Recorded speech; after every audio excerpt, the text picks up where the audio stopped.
Bismillah ar-Rahman ar-Rahim. Alhamdulillah wa Rabbil Alameen. As-salatu was-salam ala Rasulillahi sallallahu alayhi wa sallam.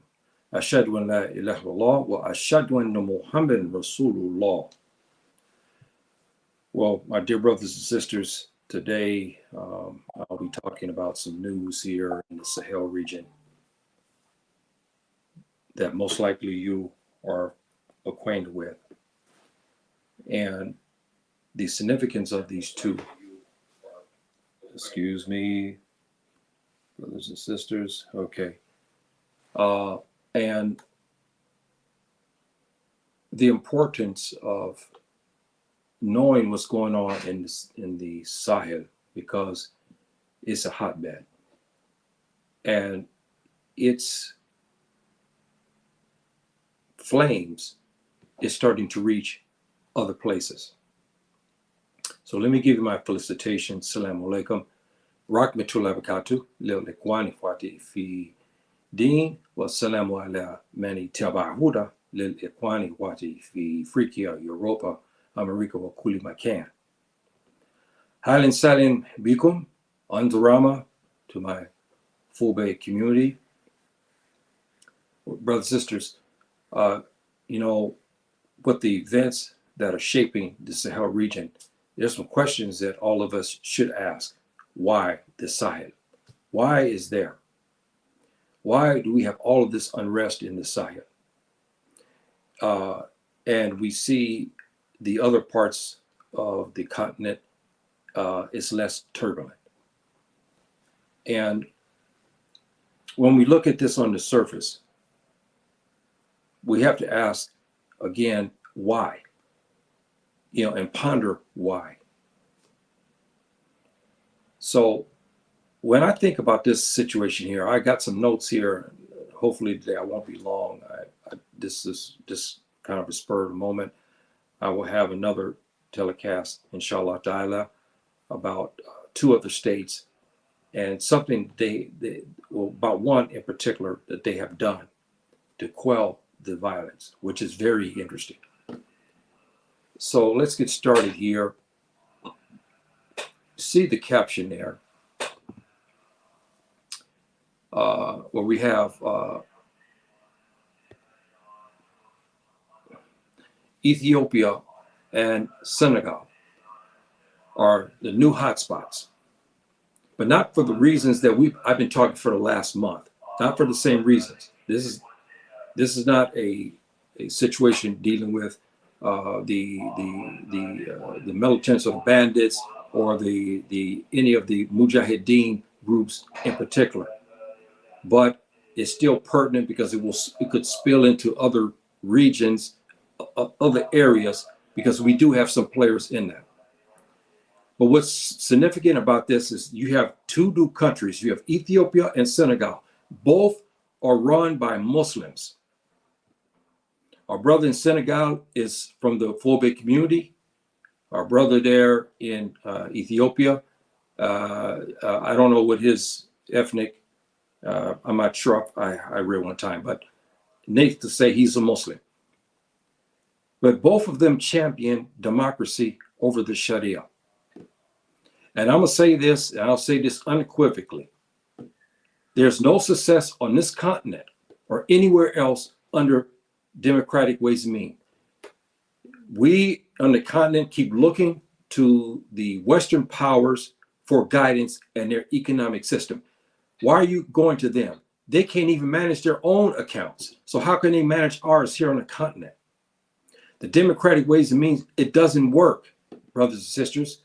We've had this since independence, and we keep turning it around. We kind of do things to it to try to clean it up, and it doesn't work because it's not from subhanahu wa ta'ala, it's man-made. And here we have two Muslims who are governing the state, and they both have turmoil, and they're using democratic ways and means. And it's wrong.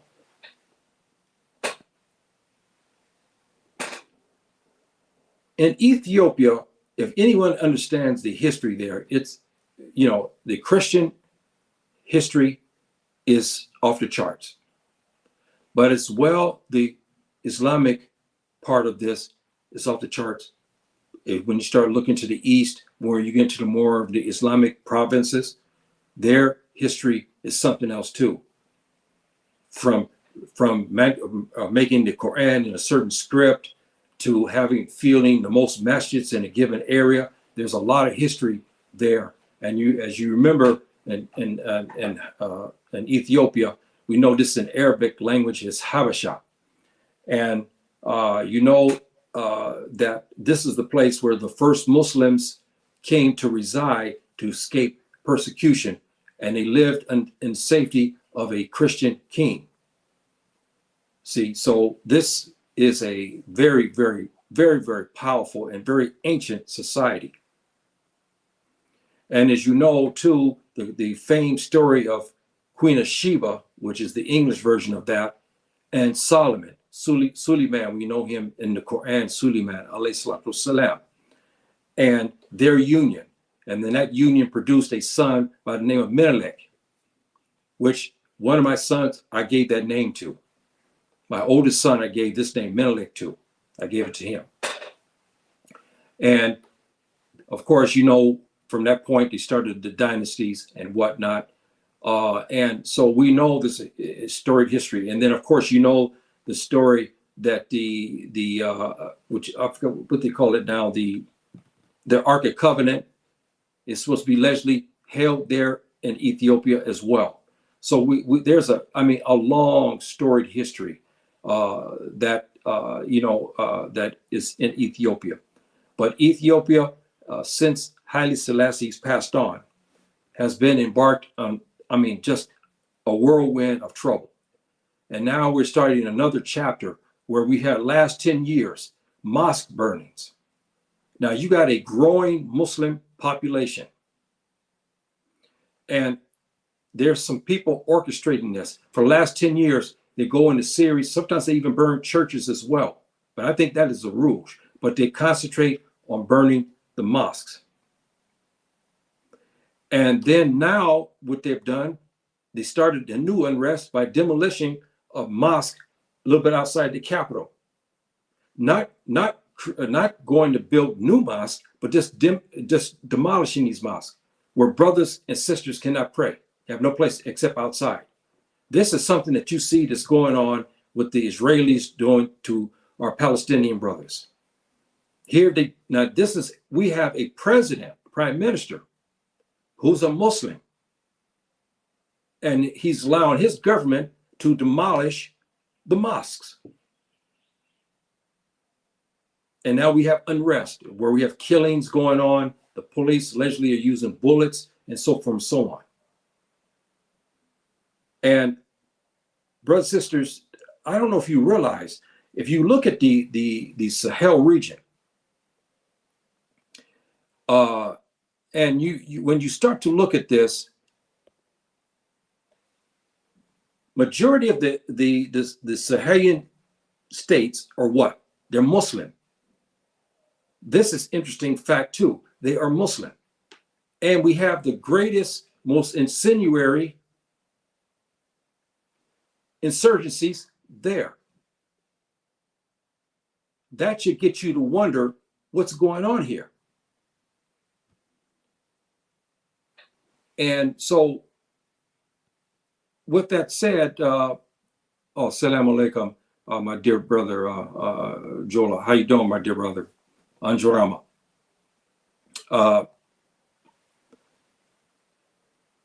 With that said, the Muslims are in a crisis in the Sahel region. And each of these countries also have a security pact with the number one enemy of the black man. That's the United States of America. Is that a coincidence? Think about it. Is that a coincidence? The most states have the turmoil, they have security agreements with the United States. That's very interesting. Senegal started, our brother who's a Fulani, the president of Senegal, his government is involved in a arrest. If you know the story, of a popular opposition leader, a young man who wants to throw away the shackles of colonialism. He said his platform is designed to rid the country of the colonial vestiges and chains. He wants them out. He wants them gone. He is championed by the youth, by our young people there in Senegal. He's got a growing faction. In the mix, our president, our Fulani brother, again, using the ills and the evilness of the democratic system, he's trying again to change the constitution so he can stay in power. And this is also part of the problem. So we have on the spectrum near the Atlantic, we have Senegal. They got their problems. This here has nothing to do with Boko Haram. This has nothing to do with the Messina group. This doesn't have to do with the Afro-Arabs or the Afro-Tuareg, none of that. Here is plain out and out greed, corruption, and do anything to stay in power. They allege that this brother was sentenced because he had done some things and caused him to be arrested and prosecuted. But all reports suggest that these are trumped up charges, so he would not be eligible to run in 2024. And our youth there in Senegal are blazingly upset. Blazingly upset. So we're keeping an eye on that. And in the mix, they're sitting there in the wings, which I'll cover in a couple of days. On that border, brothers and sisters, we have, again, something that we should be mindful of. And I'm here in Morocco, and they also should be mindful of something because it's tipping right near their border. And they may be watching to see what happens there in Senegal. And when you have this type, and I've said it, and I'll say it 1,000 times, I'll back it up by all the scriptures. You bring the Torah, you can bring the Torah. There's nothing in the Torah, which I'm familiar with. I studied it, familiar with. There's nothing in there about Democrat ways and means. It's out. It's man-made laws.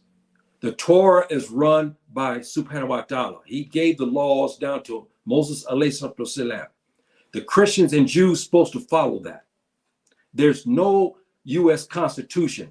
There's no French Constitution. They're supposed to be Christians. They're supposed to be operating under the Torah. They did not do it. They still don't do it today. And the Muslims are supposed to be following the Sharia law. And our leaders don't. There will be no success on this continent, I'm talking about now, without the Sharia law. Bottom line. I don't care who you put in there, how many revolutions you have. You say you want democratic ways and means. You keep putting these people in there. They keep changing. The same thing happens. The rich get richer and the poor gets poorer under the democratic system. You never see any wealth passed down to the lower masses. And then you see the same colonial powers ruling us under the democratic ways and means. This has got to stop, brothers and sisters. And it's time now to start letting some of our younger people, my generation, we should be finished. We should be grooming our younger generation to start to take power. Many of them have watched us and they're sick of it, especially in Senegal and across the board. Our young people are sick of us for obvious reasons. Because why? We've catered to the Tuba for too long. They're tired of it. They don't want to see the French in their lands anymore. They don't want to see the Americans. They don't want to see the Russians, or we consider the Chinese Tuba as well. We don't want to see them. Yes, they can come in and trade, but we don't want their loans. We don't want to see them around. We don't want them bossing us around. We don't want to take loans from them. This is what many of the young people are saying. It's time now for my generation, who's been running the show on the continent, to go and lay down and retire, and let some of our younger brothers and sisters start taking the reins and start to deal now with the tuba that we forgot to do or we were too afraid to do. This young brother here in Senegal wants to take on the French. He wants them out. So you can imagine the white faces sitting there because they do not want to be thrown out of Africa, especially when you can get free goods out of here, which they've been doing for hundreds of years. So we're watching Senegal right now. And let me tell you something. This is not off subject, brothers and sisters. You know, I told you, I feel quite a few questions. Most of the stuff, brothers and sisters, are right on time. They ask good questions. They make good observations, intelligent observations, educational observations. But I have uncouth people also that I know come in to start something. I had this sister. She was very belligerent, very disrespectful. And she wrote me. And then she got to talk about, she said her and her family in the Gambia and Senegal are minding their own business. She ordered me to stop. This is a threat. She ordered me to stop talking about the insurgencies and about Nigeria. Okay, this sister. Now, I asked the sister, I said, dear sister, wait a minute. What's going on in Senegal now? What are you talking about? It's not only Nigeria. We have problems all over where have you been? Have you been watching my films? Because I laid it out. Look at my maps where all this, but anyway, I just want to get you to show you we have very, very belligerent individuals who are not happy about what I'm talking about. See, so again, I don't care. I've had, like this morning, I had some incidents going to the masjid as usual, going to the masjid and come back from the masjid, a Tubab who is not a Muslim, but he's betraying himself, wants to play games. But you know what? I know why they do that, because they're upset about my talks and everything else, and they don't like black faces, bottom line. I know that. But back to the subject at hand. Senegal is on the verge. Senegal has been very quiet. African Americans have been moving to Senegal for a long time because it's a beautiful place. The climate is tropical, but it's nice. It's very pleasant.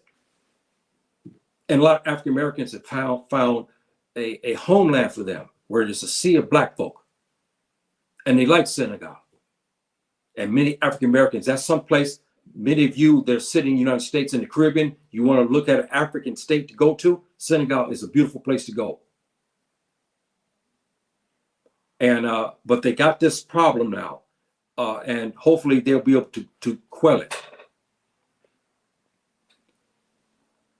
What they're governing by and why we're in trouble, both Ethiopia and Senegal, is because it's not Sharia law.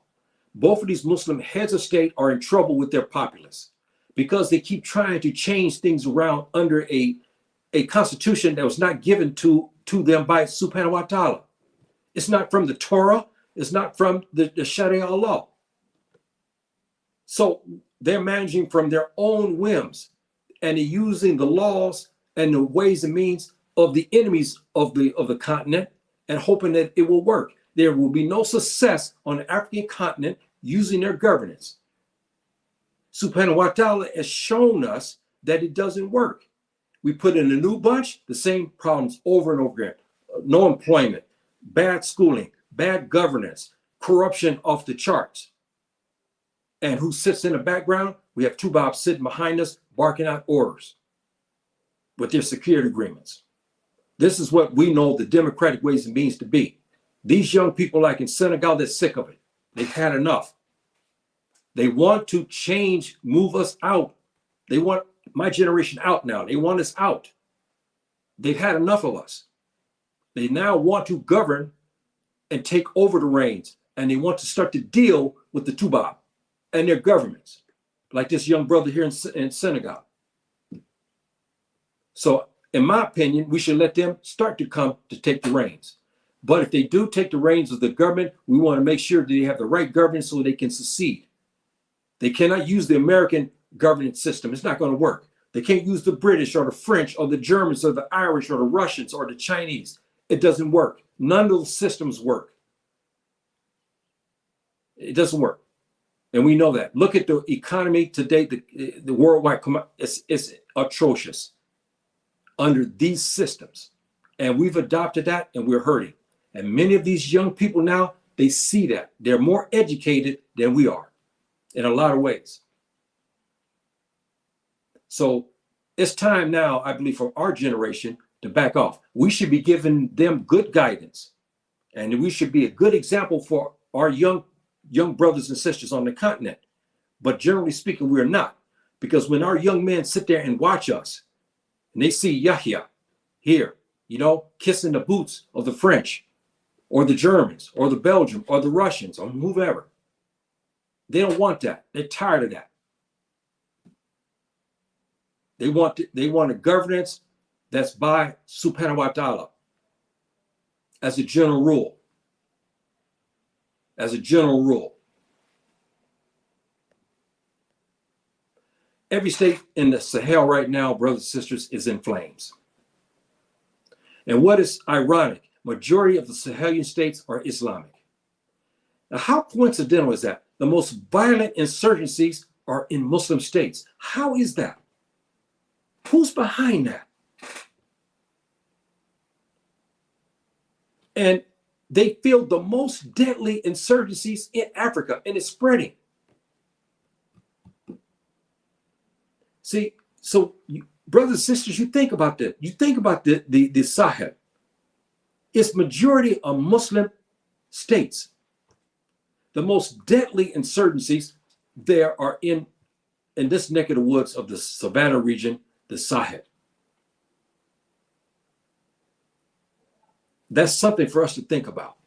Who's behind that? They're setting the interior part of Africa on fire with these insurgencies. Knowing full well, in the case of Ethiopia, they know how strong the Muslims are in their land. And why, for the last 10 years, they continue to go and burn and demolition the masjids. They know they're going to cause an uprising. Who's behind that, giving those orders to do such a thing? And the brothers are taken to the streets there in Ethiopia, and sisters, because many have no place to worship. And when the leaders came to the government could offer and say, look, yes, there's a masjid here. Yes, we're going to take it down. But guess what we're going to do? We're going to build you a bigger one, better one over here. And we're building a makeshift one now for you to make your prayers in. They didn't say that. They said, look, we're going to modern times. We need to destroy all this area here. So, the masjids are here. So we just destroy that. They didn't say they're going to give new masjids, and the Muslims are blazing hot there in Habasha. In Ethiopia. And it's spreading. They're trying to keep it there at Sababa, but it's not working. It's not working. It's starting to branch out. And Ethiopia just had a big thing with the brothers in the north, remember, who tried to take over the country because of injustices. Now they're taking on another by taking on the Muslims, by destroying their places of worship. See? And we have to ask the question in the Sahel, what's going on here? Why are our leaders doing these things like this? I don't understand. Who is propelling them? We know the devil's behind it. It's obvious. But something is propelling them to do the things they're doing in the Sahel region. It's making it so incendiary.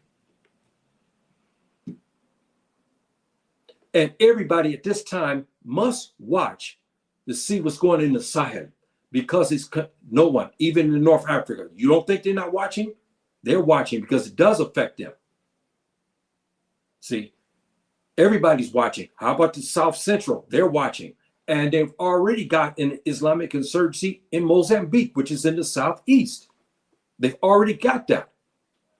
And Central African Republic is already starting to start up. And we know what's going on in the northern part of Cameroon.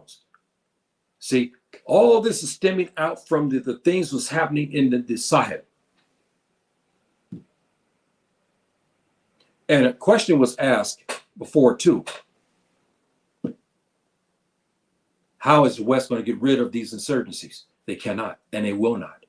I believe now we're closer to the end times, because you look at the hadiths of the Prophet, these insurgencies and insurgents are here to stay, brothers and sisters. We won't be able to defeat them. We won't be able to defeat them. Even if you take out one, another one's coming. You know why? Because of the stupidness of our leaders. They keep doing things to cause these insurgencies. People are human beings. When you take their places of worship, what do you expect people to do? When you take their livelihoods away from them, what do you expect people to do? When you go and you steal their cattle, what do you expect them to do? Or they say we're supposed to operate under the democratic ways and means, quote unquote. And yet a promising young brother who wants to take reins now wants to throw out all the old vestiges of colonials, and then they charge him with crimes. That sounds familiar, don't it? African Americans know this very well there in the United States. We know how the two-box system is. They can say they can indict in jail a fly on a wall there in the United States. That is that simple. They can indict a fly on the wall. They can put him in jail also. Very easy there in the United States. Very, very easy. It's a crooked justice system there. Very, very crooked. But that's another story. We're not talking about the United States today. Everyone possesses, every state to possess, and this is ironic too. How is it, brothers and sisters, we have all this turmoil, and who's sitting in the background? It's the U.S. security agreements. Senegal has made some references that they have outside influences. Why don't they say who is doing it? Ethiopia is also saying they have interference, also from outside. They know who's interfering. This is, again, what I'm talking about. When you make agreement with the devil, here you have a security agreement with the American government. And the suggestions may be they are instrumental in causing the havoc, because that's their job here in Africa. You think their job is to uplift us? No, they haven't tried that. They've done the opposite for 400 years. Their job is for upheaval through the land, so that way they can take our resources. When we're fighting one another, we have the Tuareg fighting the Fulani fighting Bambara. That's what they want. So that way we're busy doing that while they go ahead and take our diamonds and bauxite and everything else. That's their job. And if somebody come back and say, well, I don't know, I don't think this is the case. The American government, they don't do such a thing. Well, it's funny, because the congressman on your left here posed a wicked, filthy problem, brothers and sisters. They exposed this. And at the same time, they have security agreements, but they train people to overthrow you at the same time. Now, what kind of friend is that? What kind of brother is that who does that? Here they have security agreements to you be in conjunction with them, but yet they train people behind your back to overthrow your government at the same time. And the U.S. Congress is well aware of that, and they took the military to task for it. So this is, again, brothers and sisters, a hard lesson for us in the Sahel.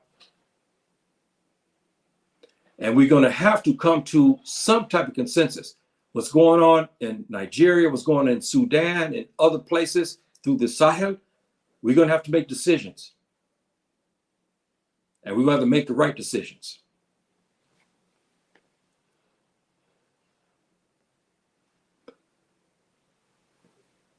Our Muslim leaders, not only these two brothers in Senegal who are running their respective governments, and in Ethiopia, our leaders must look to the Quran for answers and revisit the Sunnah of our Prophet, ﷺ.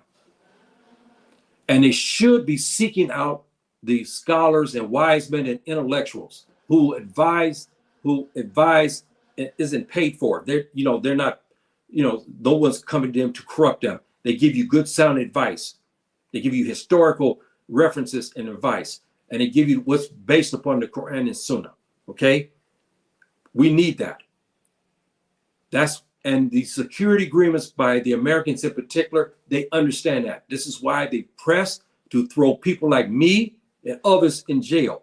and go after us when we come out of our houses, because they don't want to see us advising our leadership. They want to have their own people, black faces and Afro-Arab faces and Tuareg faces, who they have paid for, who think like them, into power. And they will give them bad advice. That advice will lead them to turmoils, as you see in Senegal, turmoils across the Sahel region.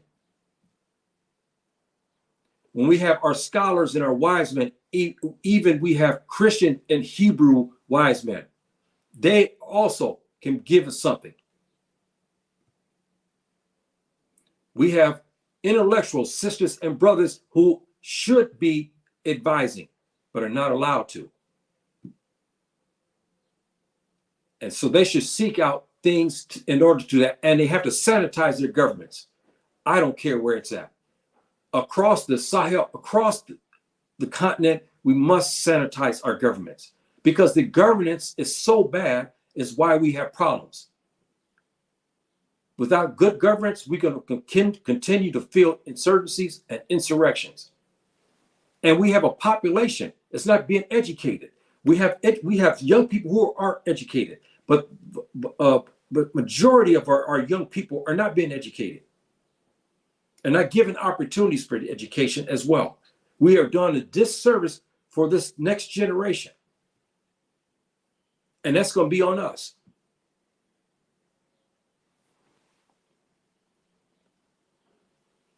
They should go back to Tawheed Allah. I don't care if they're Hebrews or whatever their persuasion is, but they should go back to revisit what Subhanahu wa Ta'ala said in his laws. Stop all this constitutional law that they get from the French and the British and all that. It doesn't work. It brings conflict. And when you have brothers and sisters who are using Subhanahu wa Ta'ala's law and using his books, okay? And then you versus the government who are not using Subhanahu wa Ta'ala's laws. They're using laws of the Americans, the British, the French, the Germans, or whomever. We have conflict, as we see through the Sahel right now and in other parts of Africa as well. So we need to do things, and we should be patient with our youth. This is another thing. We're elders now. We should have the patience with our youth. Look, when I was 20 years old, you think I had the wisdom and so forth I have now? No. Because when you grow, it's a growing experience. You learn as you grow. You know that. You're going to make mistakes. When I was 20, you think I had the patience I have now? No. The stuff that's happened to me now, I know probably what I would have done. We have to have patience with our youth. And we have to crowd in those who sabotage the rule of our rulers. Our rulers in the continent should bring forthright people to give them good counsel. So that way they will give justice to the people. And in these places, now we have a lot of Muslims everywhere. We should restore the scholars, the ulama, and the learned people. That's a mistake there. I don't know how that can, when you write, the computer sometimes changes, who can give wise counsel and so forth. We need this. We need this all over the continent. It's time for our young people to come in and take the reins, brothers and sisters. My generation, we're finished. We can do nothing. All we're doing now is causing more harm. We're making it more difficult for our youth to take over. It's going to make it very difficult for them to get over the hump, so to speak, because we'll have so much baggage and filth, they won't be able to go through it. And we'll keep this cycle going.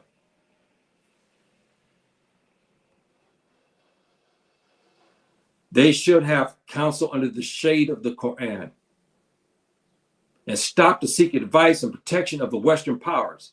They don't give you good advice. Their advice leads to insurrection. When they go tell you to burn down the mosques, what kind of good advice is that? When they go tell you to go after the scholars of Islam, what do you think that means? When they tell you to go over and start to kill the Fulani and take their cattle, what do you expect happens from that? When they tell you to go in northern Mali and start messing with the Afro-Tuaregs and start messing with their way of life, what happens? You have what? Jihad and insurrection. When they go and tell you, hey, look, these Afro-Arabs over here, we don't like them. We think that they're a detriment to the West. And our black faces, yes, boss, and they go and start to go after Afro-Arabs. Now you have an insurrection with them as well. And now added to the mix, we have our young people. They're tired of us. They're tired of looking at us. They're tired of our rule. They want us out. Now we got young, promising brothers and sisters who want to come in government and take reign and power. And they want changes. And the old guard puts them down. See, and this is a problem. Sudan, that's a different situation in itself because we have military people going on. We have ethnic clashes going on there in Sudan. I haven't touched on Chad. I will, inshallah. I'm going to touch on Mauritania as well. There's some things about that place. I'm going to touch on that on this, to give you a good historical significance to that so you can understand and decipher the news. Because when you see CNN and these things like this and read, sometimes it's so confusing, brothers and sisters. You have to cipher through the news to understand it. A lot of times it's incorrect. I give you an example I'm talking about. I saw one Christian group who's trying to make their way into the Sahel. And they're trying to take me and you and all the other Muslims out from Islam. I saw their document that they wrote. They were talking about my community, the Fulani. They said that the Fulani, now here's, you got something here, discrepancy. On one hand, he wrote in the document about how they were the earliest to accept Islam, okay? We know 7th century, around the 700s they came. We know that. They said it was the 11th century. Now, wait a minute. How can that be the 11th century when they were fighting jihad in Andalus before the 11th century? You see, that's why I said you have to learn. You got to get to decipher the news and so forth because they'll give you wrong information. And the man-made laws, brothers and sisters, is a killer and it's hurting us. And so, I'm getting ready to close with that. And, brothers and sisters, all of us are in jihad of some sort. All of us. I don't care who you are. If you are a black man and black woman, you have problems here on the continent, or if it's outside the continent, you're going to have problems. And we have a lot of enemies. Okay. We have a lot of enemies. And so we have to be patient and we have to ask Subhanahu wa ta'ala for guidance. And our leaders must respond to Subhanahu wa ta'ala. He's given us the guide. We got the Quran. We got the Sunnah of our Prophet Islam. This is the best governance and the best advice a human being can receive. We should make impressions upon our leaders to go back to that. One of our famous sheikhs in the world here in Mauritania, Sheikh Dudu, echoed those thoughts about a year ago when he said he looked at all the turmoil in the Muslim states. He see all the corruption. He told them to go back to the Quran and the Sunnah in order to give justice back to the people. But what our leaders are doing, we have a new group come in, they go away from the Quran and the Sunnah, and they go further into to the era of disbelief. And this is a problem. And brothers and sisters, one more thing here and I will close. Be mindful of who your friends are, especially those in the United States. Brothers and sisters, just because they got a black face doesn't mean that they're going to be trustworthy. We got devils among our folks too. We've had them since the time of slavery. You saw some of my programs where I call them down the river Negroes. And Malcolm called them house something or other. Now house Negroes, okay? So be very careful of who you friend with. And you Muslims, you make sure you stay with those who will increase your faith, not decrease it. Don't follow the masses. Just because our sisters start to remove all their clothing, you don't follow. Brothers, the same way. When you see now the men, young men too, are now going away from everything Islamic, they're starting to wear all things to start to reveal themselves, you don't follow that. You don't follow that. And get education, brothers and sisters. They can't take that from you. We must be educated. I want to see the next generation take over here on the continent, and I want them to be empowered. It's coming. We know it's coming. Not my lifetime, maybe, but I know it's coming. We're going to have the right leaders in place, and they're going to throw all this crap out. It won't be no more where the Tuba walks in and takes all our bauxite. It takes all our diamonds and everything else, and take our gold and whatnot, and come in and do all kind of ungodly things in our country. You see what's happening now in Uganda. They have a big fight with the United States. If anyone saw the incredible, I don't know, LB, whatever they call this community, the homosexual community, the U.S. government is flying their flag, which represents like the African colors. I can't believe it. Are flying that flag over the embassy there in Uganda. Uganda brother exposed this on his show. I saw it yesterday. The U.S. government is introducing all of this deviancy into our states. Our young people are tired of it. We should not even feel it. To credit our brother there in Uganda, the president is fighting back. They canceled his visa and canceled the visa of his parliament members. And now Zimbabwe has retaliated against the United States as well, because they've done some dirty work. They said, we will not allow the Americans to come in here under visa. That's going to hurt the brothers as well, because we have brothers going to Zimbabwe. But that's because we live with the devil. We're going to get, you lay down with the dogs, you're going to come up with fleas, as they say. Now we have people fighting back. The Ghanaian government fought back. They do not want to have this type of thing in their system. Why is it that the American government is pushing the African governments, some, and they start to make their way to force us to accept the homosexuality platform, when traditionally speaking, I don't care if you're Juju, I don't care if you Ifa or Rissa or Islam or Hebrew, we are staunch against that. We believe that marriage is between a man and woman. And we consider this deviancy. And in the rulers of a past, when they caught this, they slay the person who was doing it and the one been doing too. Both were killed. They were or banished. See, so these are things, brothers and sisters, like I said, we have to look at all who our friends are. No friend comes to you and tell you to adopt things as filthy. If my friend come in my house and tells me, hey man, hey, come on now, hey man, let's go get some marijuana and get some wine. And he's not a good friend. When the West come and tell you to adopt their filthy ways, they're not your friends. They're not your friends anyway. 2 points, I will close. Again, the Sahel is what? Muslim. Mostly Muslim. The security agreements with who? U.S. Is this a coincidence? Who's got the most deadly insurgencies? The Sahel. Who they have a security agreements with? The U.S. Funny, isn't it? It's coincidence?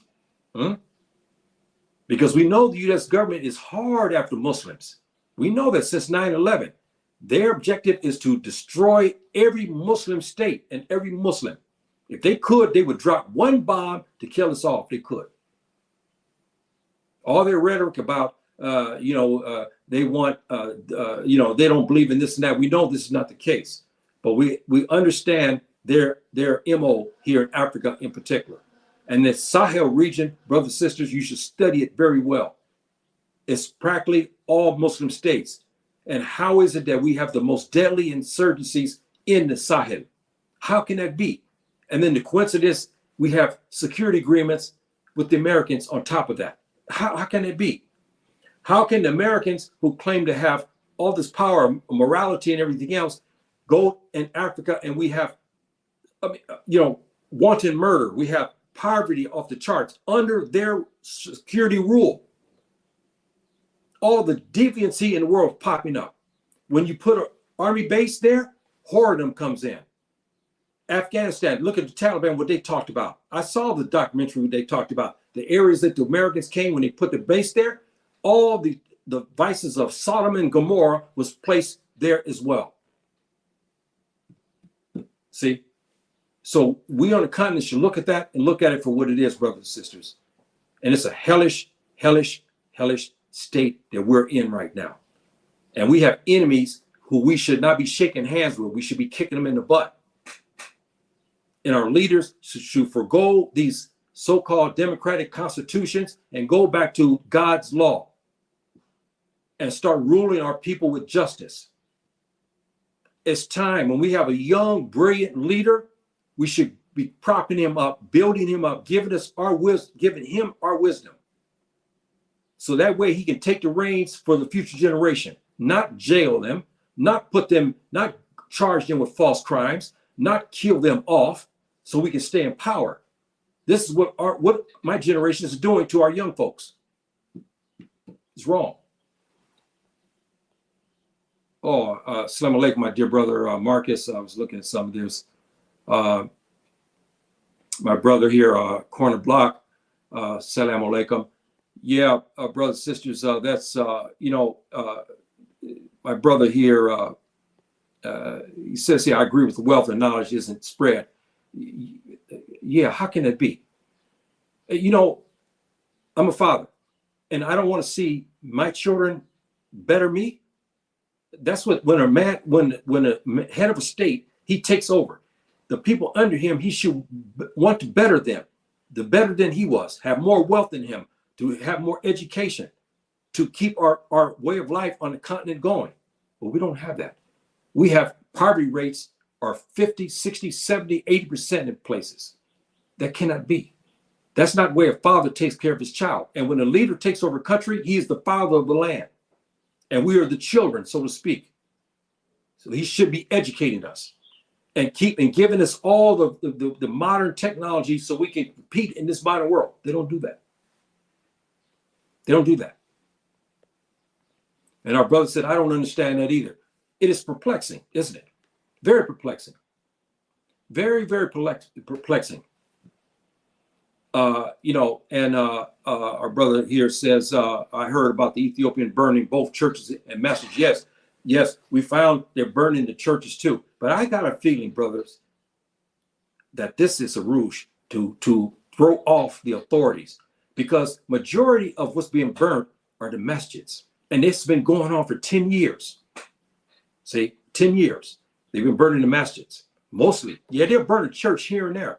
But this situation here, they're demolishing the masjids, not just burning them down. They're destroying them and not putting up new ones in Ethiopia. And we have a Muslim president. How can that be? And our brother here, Marcus, said, how should we govern ourselves? We should govern ourselves by God's law, by Subhanahu wa Ta'ala's law. We should be using the Quran and the Sunnah. It works, brothers. I'm going to tell you, the Americans know that. Why do you think they do the things they're doing, and the Western powers, to keep that governance out? Because they know it worked. They had a Dickens of a time trying to destroy the Islamic empires because they saw the power in them. They saw the governance in them. They saw the wealth in them.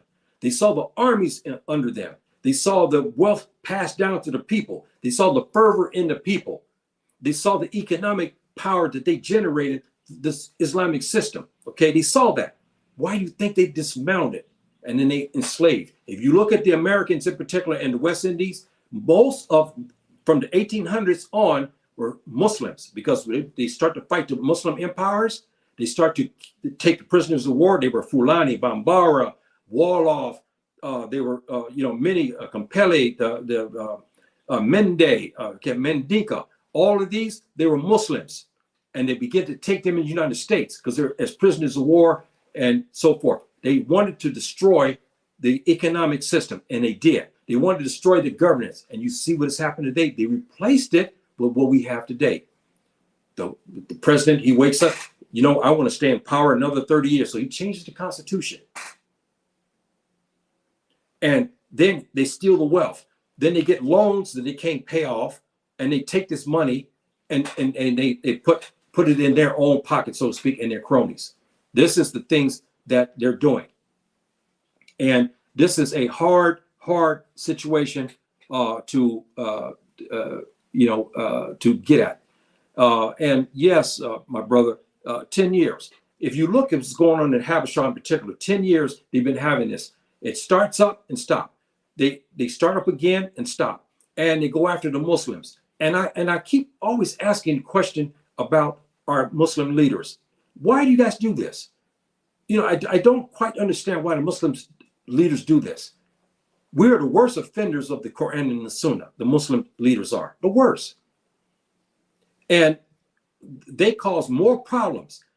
And when you have societies, even a mixed society where you have Hebrews, Christians, and Muslims living together, you see now we have now strife. Look at Nigeria. You look at other places, Burkina Faso. Look at Niger. We have problems in this area where we were living together for centuries.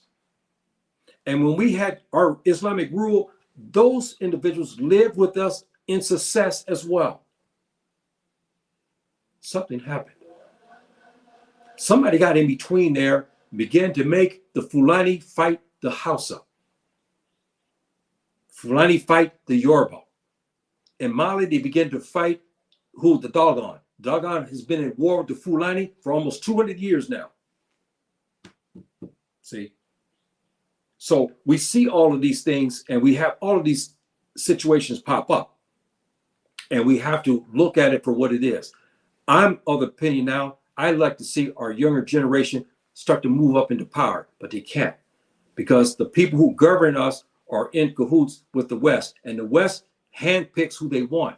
They want someone who's going to let them run behind the scenes.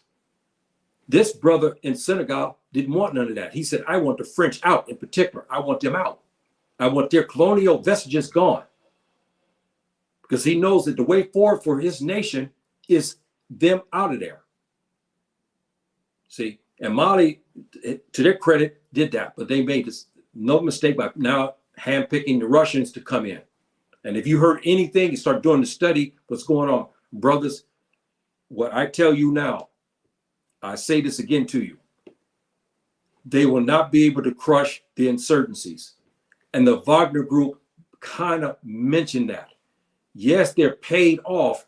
Our governments there, Niger and Burkina Faso, with the money they have, are paying the Russians, the Wagner group, to come in to fight black faces and Afro-Arabs and Tuareg. It doesn't work. They're not defeating these guys. And something else, brothers and sisters, on this topic. Last week I talked about this. Yes, when you go fight in Asia, the brothers are one thing. But when you want to fight in the Middle East, Jazeera Arab, as we call that, the brothers there are something else. They're another. But when you come to the continent, you're dealing with the black brothers. And we have traditions, don't we? And we fight, don't we? And we are physically strong and able, aren't we? When we take something, we don't play with it. We see this in this jihad now in the insurgencies. So when the Tubab comes in to fight, they're fighting a whole different animal when they fight the African brothers here on the continent. It's a whole different battle than when they fought in Afghanistan or they fight in Asia. Here is a different situation because the brothers here are totally different. The veracity here is far more greater than it is combined in the Jazeera Arab and in Asia. The brothers here are something else. When they get their mindset to something, they can fight you either way you want. You want hand-to-hand combat, they can take you out. The brothers can take you out. The black brothers can take you out hand-to-hand. Or if you want to go, gangster with the weapons, they can do that. We see that in the Sahel. I'm telling you as it is, like it is in the hood. Because I'm from Compton, California originally. And I see it from that aspect. The brothers, if you want to go hand to hand, you want to deal man up, the brothers can do it. That's why I said here in the African continent, the Tubab have a far greater time of having no success. Because if they want to go hand to hand with the brothers, they say, come on, let's bring it. If you want to go gangster, we can go gangster too. See, so this is how we deal on the continent because we're descended from the brothers here in Africa. And we took that mentality to the Americas and to the West Indies. That's why I said, when there's a jihad and insurgency, when there's black folks in it, it's a whole different ball game, brothers and sisters, than that when they fight in the Middle East and in Asia. They're not the same as we are on this continent. The brothers here are more ferocious than they are anywhere else in the world. And we have history to prove that. We are taller, we tend to be stronger, and our veracity is even far greater. And if you look at the jihads that came down from the history, our jihads were something else. We took vast lands. When we made up our mind to do something, we did it. Now we have insurgencies in modern times. These brothers are determined to make out emirates. And the Tuba was coming in and fighting them. The famed Wagner group of Russia is talking about these brothers here because this is now they come in here. They said, hey, look, this is a different ball game dealing with these guys. And they're getting their butts kicked. No different than when the Tuba comes into Compton or comes into Watts or going to Bed-Stuy in New York or in some parts of Washington, D.C. When they come in and start dealing with the brothers deal, don't they? The brothers don't, we were taught not to be kissing nobody's butt. It's time to fight, we fight. This is what's happening on the continent. I'm talking as it is. So this is why the jihad is so powerful and so strong. That's why we have to have the right people governing it, because we have people who are volatile. You anger them, you violate their rights, they come to kill.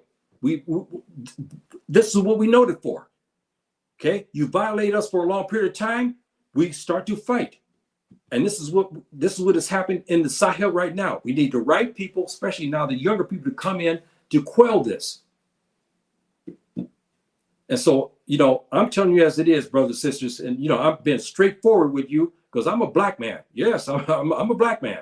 And I was raised in the United States, but I see things also from that standpoint. But I studied my people, because I studied my people, okay, my African people. I studied them.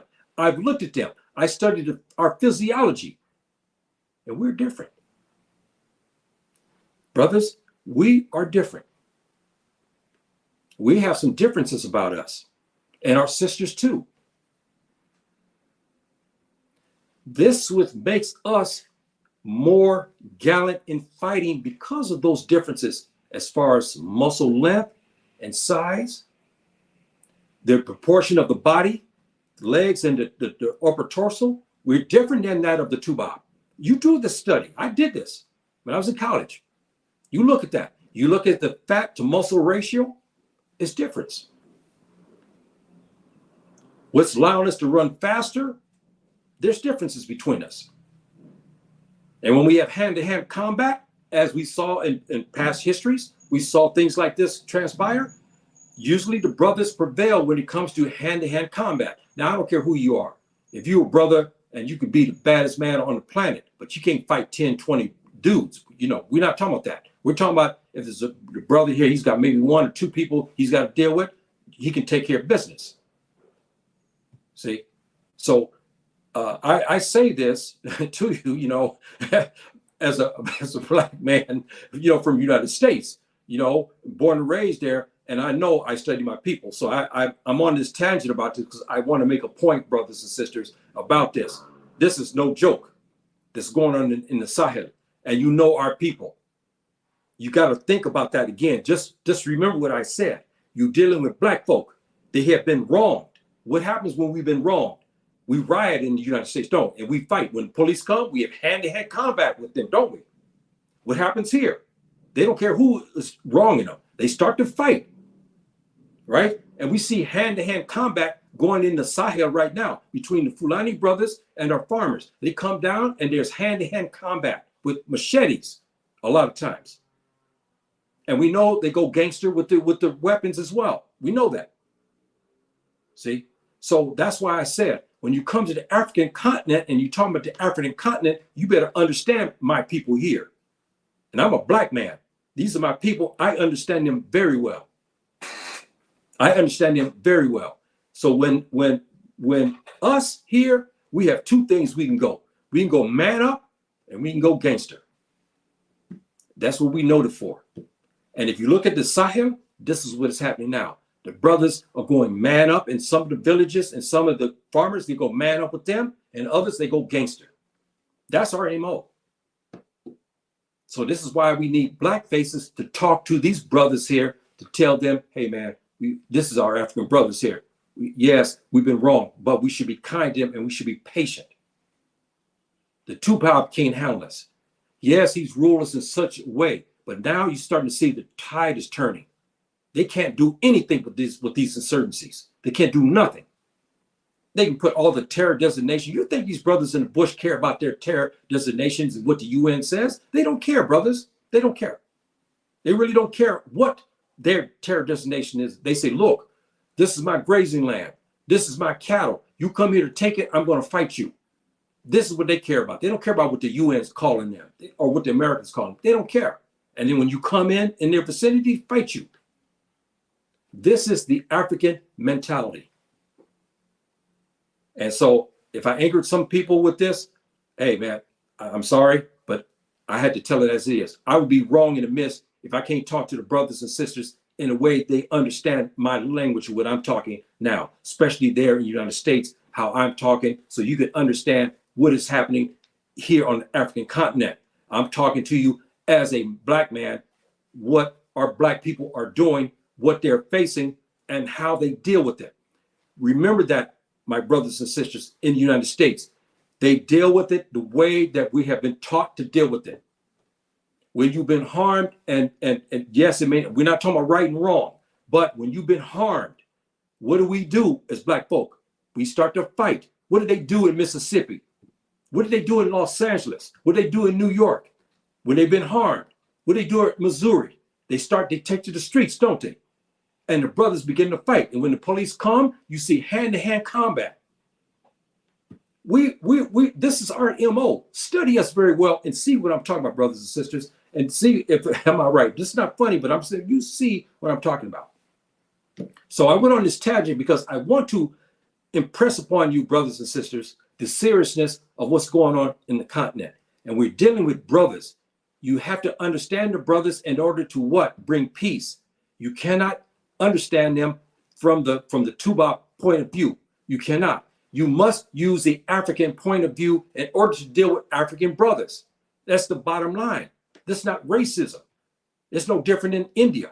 You're not going to send a brother from Ghana over to India to deal with a caste system there. You need other Indians who understand that and understand what's going on in India, right? So what do? You bring your brightest Indians there in India who are maybe Sikh, and maybe the Sikh are having their problems. You don't bring me over there to handle their problems. How am I going to handle problems between the Sikh? They're India. The same thing here. We got problems between the brothers here. Why are you going to send a Tubab, pencil neck Tubab over here to come talk to me? When I got my brother here, I'm fighting and we're killing each other, and you're going to come in here. You don't even understand us. How? I'm not going to listen to you.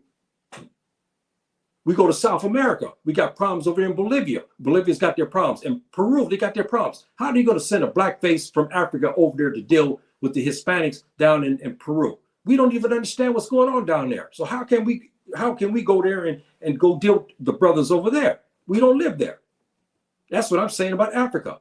We should have our people deal with our people here. Stop bringing all these other folks from Asia and all this other stuff from Europe to come here to deal with black folk. It doesn't work. It don't work. We need black faces to deal with black folks. And this is what I'm advocating. And it's starting to work. But because of Tubab interference, Western state interference, the insurgency has grown here in the Sahel in particular. And now they're burning mosques there in Ethiopia. And now they're arresting young, promising brothers who may be able to uplift the state and charge them and put them in prison. That's not the right way to go. So brothers and sisters, I'm a little long today. I was wanting to do it short, but I think this talk was worthwhile. I gave you everything from my heart. You understand where I'm coming from, and again, brothers and sisters, this is not racism. We're not talking about nationalism here. We're not talking about Pan-Africanism either. I'm talking about justice. I'm talking about the real facts. And I've said this again. You take the region where you have problems, you bring people who are familiar with that region, who are like them, to come in to quell the problem. No different. And I said again, here in Africa, we need black faces because we understand the black mentality. We understand our zeal for fighting. We also understand something that the black folk, okay, as I said before, we're a whole different item when you come to fight us. Huh? It's a whole different item, as the Wagner group can attest to from Russia. Now they're down here in the heart of the Sahel. They're dealing with hardened brothers. You look at these brothers who are fighting. You look at them. You put them in Compton, California. You put them in LA and Watts or some other areas. You put them in Bedford-Stuy or in Brooklyn, something like this. See, these are the same brothers. The difference is they were born here in Africa. That's the only difference. But they got the same mentality. The same mentality. They harmed. Hey, man, it's on. Okay? And if you come at them man to man, they will fight you. If they come at you gangsters, if they come at you with gangster, this it's on gangster style. That's our MO. Tell me I'm wrong, brothers. I mean, anybody can write me and say, hey, man, no, this is not where we are. Please tell me that I'm wrong. I'm a black man. I'm well in my 60s. I've seen this and I've studied this long enough to know this is our MO. I know our people. I know our people, and I know how there's no difference here. Where, yes, different customs and language, but the black people are still the same way. You look at the Sahel, you see the problems, brothers. You see the problems. They've been harmed. My community, the Fulani community, yes, they've been harmed. What do? They fight. When they go in Compton, California, when they've been harmed by the police, what do? They go fight, don't they? They're in Bedford-Stuy when things happen, when the police do things over here, what do? They go to fight, don't they? The brothers don't stay up there and with their tail between their legs. They start to fight back. That's our MO. That's our MO. That's why I said, when you come here to the African continent, and when you start to deal with the brothers, it's a whole different ball game when you deal with us. Then you deal with the Middle East, with the Arabs, the Afro-Arabs there, and in Asia. They're not the same as we are. They're not the same. I'm not talking about superiority, and we're not talking about that. But we're talking about the means of how we deal with things. Because we are very physical people, very, very physical. And this is why do you think that over the history, brothers and sisters, and I will close, why they use African troops? When it was hand-to-hand combat was at that time. What happened? They used the African troops a lot, didn't they? For hand-to-hand combat. And I gave you a story about in Afghanistan, didn't I, last week? When the Taliban, because they had the brothers from the Sahel, they had a brigade of them under the Taliban at that time. When the Taliban needed gangster-style fighting, he deployed the brothers from the Sahel because they know how they are, and they needed hand-to-hand combat with the villagers. They deployed the brothers from the Sahel. So that should tell you even the Afghans understand our prowess as fighters. That brigade and those brothers cleaned up those provinces. They said, hey man, look, I need you to go in there. Look, it's going to be close quarter combat. The brother said, hey, okay, we'll deal with it. They had close quarter combat, some hand-to-hand combat, and some gangster style stuff. They proceeded and they won. They've always used it for centuries. This is the truth. Okay, my dear brothers and sisters, enough of my radical talking for today. I'm an old man talking about all the experiences now. But, again, I'm pleased and happy for those who support me and whatnot. Like I say, maybe some of you guys may not like the way I talk, but hey, you got to understand something, brothers. Yes, I'm a Muslim. I'm African, but I was born and raised in Compton, California. So that's not going to leave out of me very easily. So, and plus I have education, and I've made my history by studying our people and studying our history. So this is why I talk the way I talk, because I see that. Okay, my brothers and sisters, thank you for joining. Those in the future who will see this, pass it on. Ask brothers to subscribe if they like this type of talk. And I'll be joining you again in a couple of days, inshallah, to Iler, because I want to talk about some other states because it's important. There's one model, one country that you notice is not having any problems. I want to know why. I want to explain to you why they're not having problems. Okay, brothers and sisters, Assalamu alaikum, rahmatullahi wa barakatuh.